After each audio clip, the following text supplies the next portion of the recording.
Thank you mga kaibon, maraming salamat po. Welcome back sa YouTube channel natin mga kaibon. Kumusta po kayong lahat?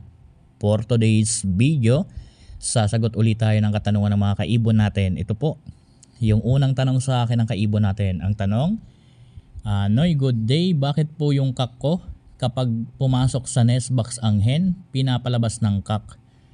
Pair po sila. Mga kaibon, disclaimer lang po. Ang isi-share ko dito ay base lamang ito sa kaalaman ko at karanasan ko po sa pag-aalaga po ng mga ibon. Sa tanong sa atin ng kaibon natin, bakit daw yung kak niya kapag pumasok sa loob ng nest box ang hen, pinapalabas? Mga kaibon, merong senaryo kung bakit palaging pinapalabas ng kak ang hen. Halimbawa po, doon sa nest box, meron nang nagawang pugad. Okay na yung nesting, may pugad na. Ngayon, ang kasunod po niyan, mating na. Ang kak, kaya pinapalabas ang hen sa loob ng nest box kasi gusto ng kak na mag-bond sila, subuan ng kak ang hen, and then ang kasunod niyan, mating na. Kaya po, pinapalabas ng kak palagi sa loob ng nest box ang hen para po makapag-bond at masubuan niya ang hen at mag-mate silang dalawa. So yan lang po ang purpose ng kak kung bakit gusto niyang palabasin palagi ang hen. Ngayon mga kaibon, meron po akong ibibigay sa inyo ng konting kaalaman kung bakit palaging nasa loob ng nest box ang mga hen. Ano ba ang mga dahilan?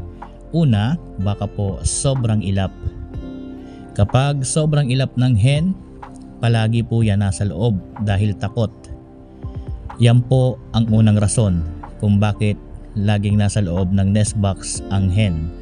Pangalawa, baka po merong sapola.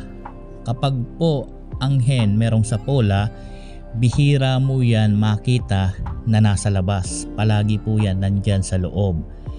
Hindi rin po yan gaanong lumilipad kapag nasa labas dahil po mabigat yung bandang puwetan dahil nga po merong sapola. Halimbawa yung breeder po ninyo, hindi nyo nakita na nag-mate, hindi nyo nakita na nagsubuan, pero yung hen palaging nandoon sa loob ng nest box. Tapos wala namang itlog. Tapos nakita po ninyo na bukol yung part ng puwetan. Hulihin nyo po ng dahan-dahan. I-check nyo po kung merong sapola. Ang pag-check po niyan, kapag po malambot, sapola po yan. Kapag po matigas na meron kayong nakakapa na parang bilog, itlog po yan. So yan po ang pangalawang dahilan. Pangatlo, baka malapit ng mangitlog, hindi mo lang nakikita na nagmate sila. Kapag po malapit ng mangitlog ang hen, palagi na po yan nandyan sa loob ng nest box. Nag-aantay na lumabas yung itlog. Kaya po palagi siyang nandyan sa loob po ng nest box nila.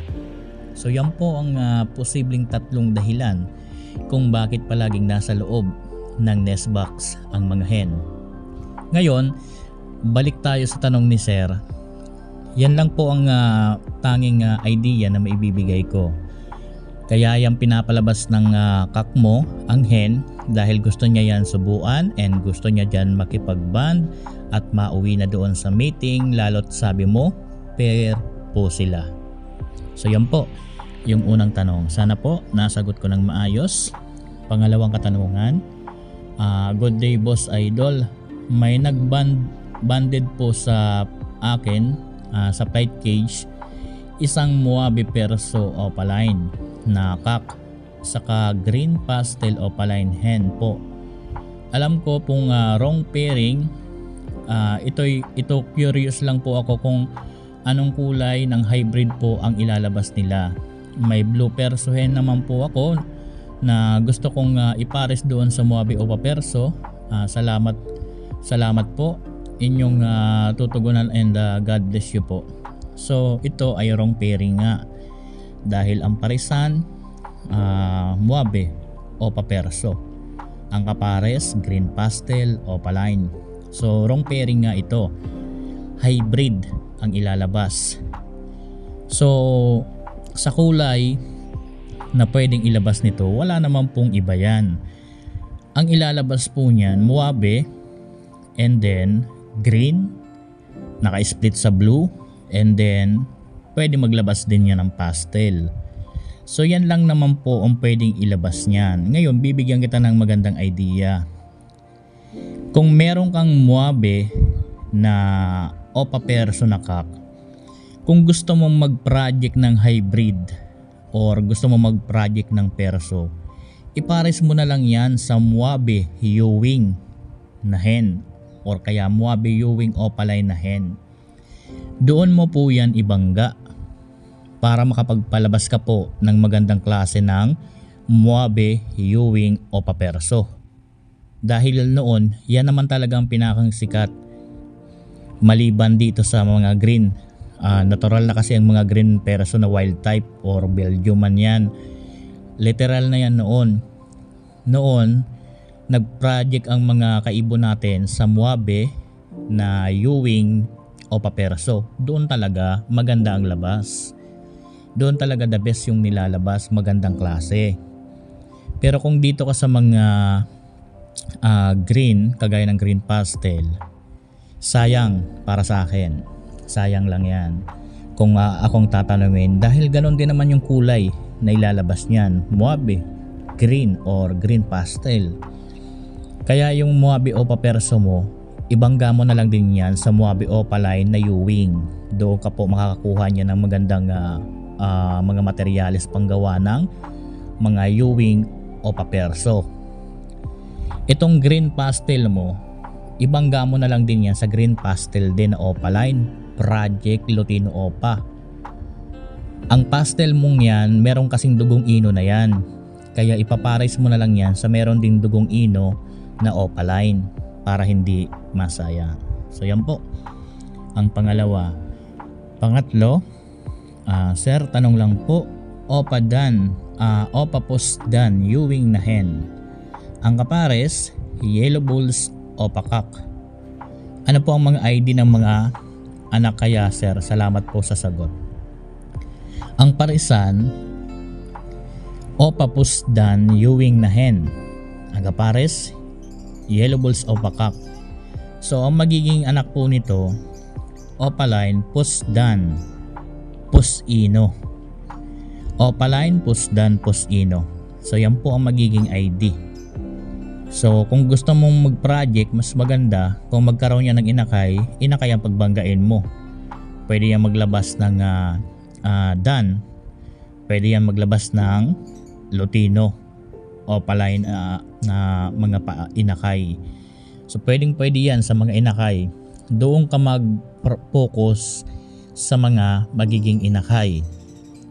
Pagparisin nyo sila, at itong project mo na ito, talagang kaabang-abang po ito.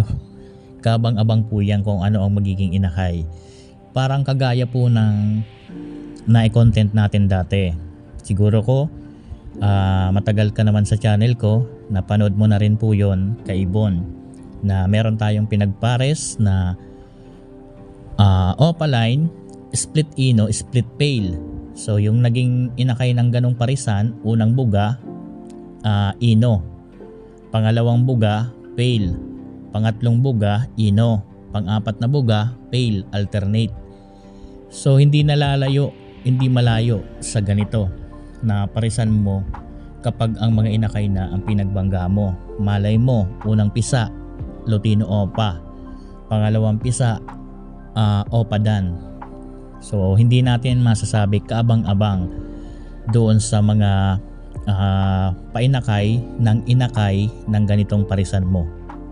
So kung sa ngayon ang magiging ID lang nito na mga inakay mo, Opa Post-dan Post-ino. So yun lang muna. Kaya sinuggest ko na doon ka sa mga inakay nila magpares, dahil ang ID nun Opa Post-ino Post-dan, yung mga magiging inakay nito. Ngayon doon ka mag-focus sa mga magiging inakay at silang pagparisin mo, abangan natin kung anong magiging resulta sa painakay. So yan po. Doon sa mga kaibon natin na nagtanong, sana po nasagot ko ng maayos. Hanggang dito muna tayo. Maraming salamat po. Happy birthday po sa ating lahat. God bless po sa ating lahat mga kaibon. Thank you po.